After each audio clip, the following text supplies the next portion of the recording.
আসসালামু আলাইকুম নমস্কাৰ প্ৰথমতে মোৰ চেনেললৈ আপোনালোকক শুভেচ্ছা জ্ঞাপন কৰিছোঁ। আজি মই যেটো বিল্ডিঙৰ লৈ কথা পাতিম বা যেটো বিল্ডিঙৰ ভিডিঅ' মই বনাই আছো এই বিল্ডিংখন 70 ফুট লম্বা আছে আৰু বহলটো আছে 20 ফুট। মানে 70 ফুট লম্বা আপনাৰ ছাদটো বহলটো আপনাৰ 20 ফুট বহল আছে ছাদখন। আৰু এই ঘৰৰ কামটো পকা কাম ফিনিশ হৈ গৈছে, প্ৰায় ফিনিশ হৈছে, অলপমান বাকি আছে। মানে পিছফালে যেটো ড্ৰেইনৰ কাম চলি আছে, পকা ড্ৰেইনটো বনাই আছো, এই ড্ৰেইনৰ কামটো বাকি আছে আৰু বাকি কাম কমপ্লিট হৈছে। এতিয়া আমি ইয়াৰ টোটাল কষ্ট কিমান হ'ব, ছাদটো মৰালৈকে বিমটো মৰালৈকে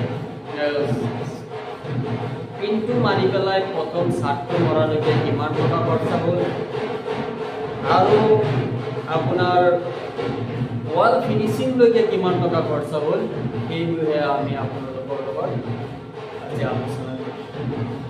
এইটো বিল্ডিঙৰ গেটটো দি সোমালে প্ৰথমে পাব সিঁড়ি।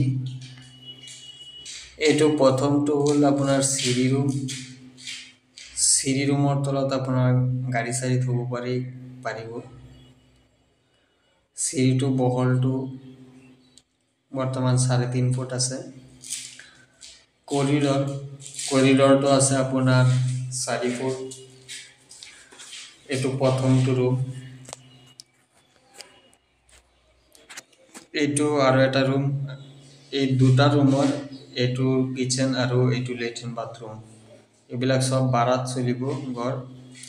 এটা ছাদত আপোনাৰ দুটা পৰিয়াল থাকিব পাৰিব, দুটা বেডৰুম পাব, এটা কিচেন, এটা আপোনাৰ লেট্ৰিন বাথৰুম সেম একেই।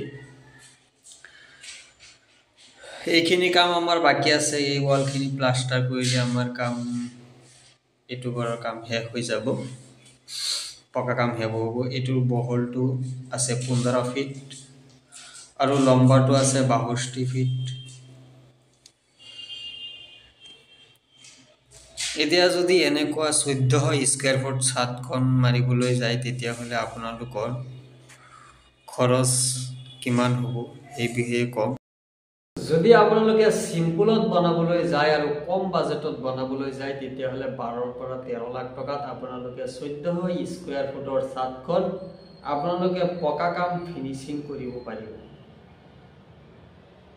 আৰু যদি আপোনালোকে অলপ উন্নত ধৰণে কৰিবলৈ বিচাৰে তেতিয়াহ'লে কিন্তু 14 লাখ টকা বা 15 লাখ টকা গুচি যাব। হেতু হল নিজৰ লগত কথা। যদি আপোনালোকে আৰু সিম্পলত কৰিবলৈ যায় তেতিয়াহ'লে আপোনালোকে 12 পৰা 13 লাখ টকাটো আপোনালোকে পকা কাম কমপ্লিট কৰিব পাৰিব। হেতু হল মই আগতে কৈছো নিজৰ লগত কথা। যদি আপোনালোকে ভাবে যে 15 স্কয়াৰ ফুটত আমি পিনটো মাৰি পেলাই এখন ছাদ মাৰি থৈ দিম তেতিয়াহ'লে আমাৰ খৰচটো কিমান হ'ব, তেতিয়াহ'লে মই কৈছো আপোনালোকৰ ধৰি লওক আপোনালোকে 9 লাখতো কৰিব পাৰিব।